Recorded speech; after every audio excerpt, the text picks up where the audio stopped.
Hello everyone, welcome back to our CA Foundation Business Economics series where we are discussing CA Foundation concepts in the most quick and practical manner. So in this video, we will be covering chapter 10 Indian economy.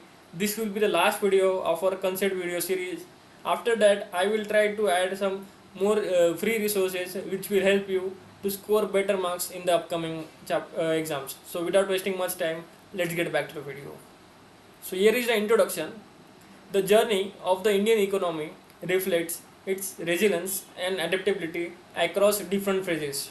So first, the pre-independence period, that is 1850 to 1947, the post-independence period from 1947 to 1991, and the transformative area reforms post 1991. So each phase shaped the economy landscape, affecting industrialization, sector focus, and India's positioning on the global stage. So today, India is among the fastest growing major economies, driven by reformative policies, a robust service sector, and a renewed focus on manufacturing. First come pre-independence period, that is from 1850 to 1947.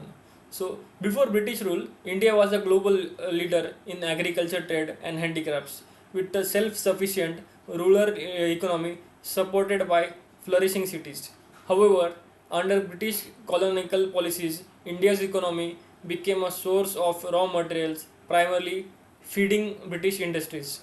Heavy tariff on Indian goods stifled local industries, while British made goods were imported at a lower rate, which devastated Indian manufacturing, notably textiles. This colonial strategy ultimately transformed India from an export of finished goods into a supplier of raw materials. Example: Indian cotton textile industry, renowned for high quality craftsmanship, declined as British policies imposed import tariff on Indian goods.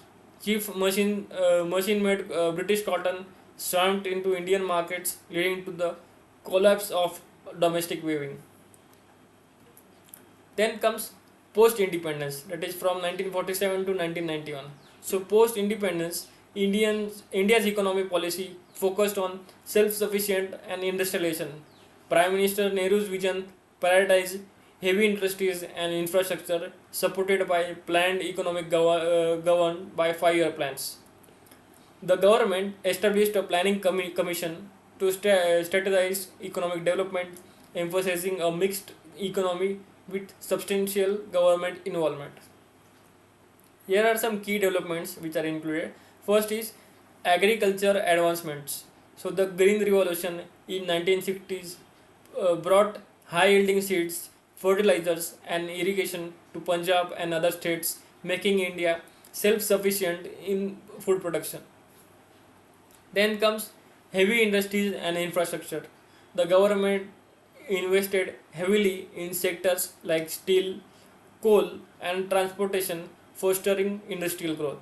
Example: the establishment of steel plants in Bhilai, Rourkela, and Durgapur signified India's commitment to building a strong industrial base and reducing reliance on foreign imports. Despite success, the economy faced challenges including low growth, referred to as the Hindu rate of growth, which was around 3.5%, and inefficient public sector enterprise. India's high import dependency also led to recurring balance of payment issues. Then comes the era of reforms, that is from 1991 onwards. So 1991 economic crisis marked as a several balance of payment problem prompted India to undertake structural reforms, shifting from a state controlled economy to a more market oriented one. Under Prime Minister Narasimhan Rao and Finance Minister Dr. Manmohan Singh, India opened up globalization, reduced government intervention, and attract foreign investment. Here are some key reforms. First is liberalization, that is, government relaxed regulations allowing private and foreign players to participate in previously restricted sectors. Second, privatization, that is, divestment in public sector enterprise encouraged private sectors growth and efficiency.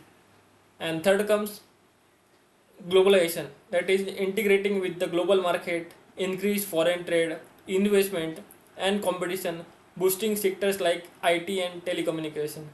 So this is also known as LPG in short form: liberalization, privatization, and globalization.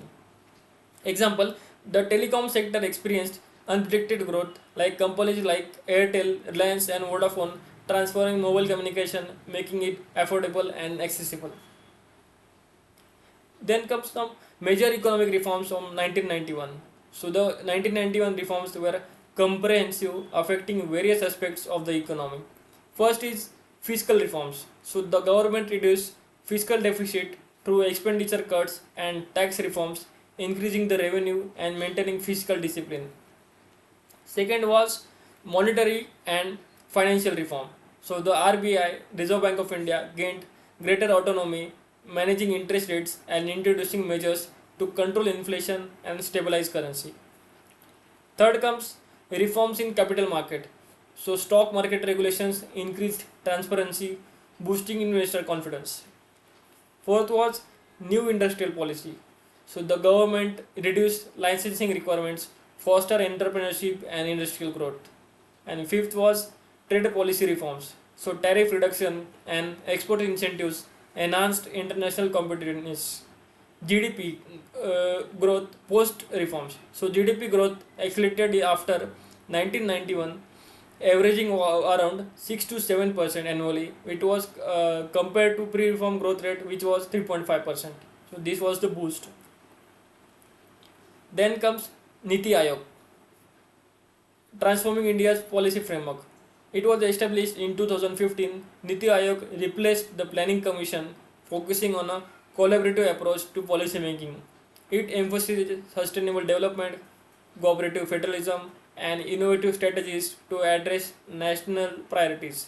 Niti Aayog has introduced programs like Atal Innovation Mission AIM and Sustainable Development Goals SDG mapping. Then comes the current state of the Indian economy. So India's economy has evolved with contributions from primary, secondary, and tertiary sector. So based on the recent data from the Union Budget 23-24, the Indian economy is projected to grow at around 6.5% despite global uncertainties. First come primary sector. So the agriculture sector remains crucial, employing nearby half of India's workforce. In the latest budget, increased support for agriculture, agri-tech, organic farming, and rural development reflects effort to modernize this sector. Then comes secondary sector. So manufacturing contributes about 17% to India's GDP. Programs like Make in India and production linked incentive PLI are aimed at strengthening domestic production, especially in electronics and textiles, while reducing import dependency. Third comes tertiary sector. So the service sector, led by IT, finance, and tourism, remains the dominant sector, accounting for over 50% of GDP. So India's digital economy is rapidly expanding with government initiatives to improve digital infrastructure. So here is a short calculation of GDP. Suppose India's GDP in 2023-24 is rupees 250 trillion and it grows at a 6.5%. So the projected GDP for the next year would be 250 trillion into 1.065. That comes to 266.25 trillion. So it's a projected economy. You may have heard many times India has a projected economy of this percent or this amount.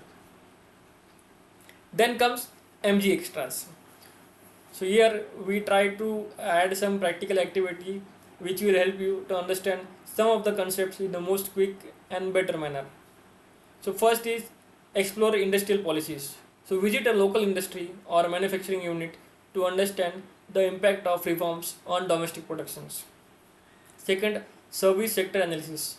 So choose a service sector, could be IT, tourism or finance, and research its contribution to the Indian economy and employment. So research the data for past 5 to 10 years, how it has impacted, and analyze it.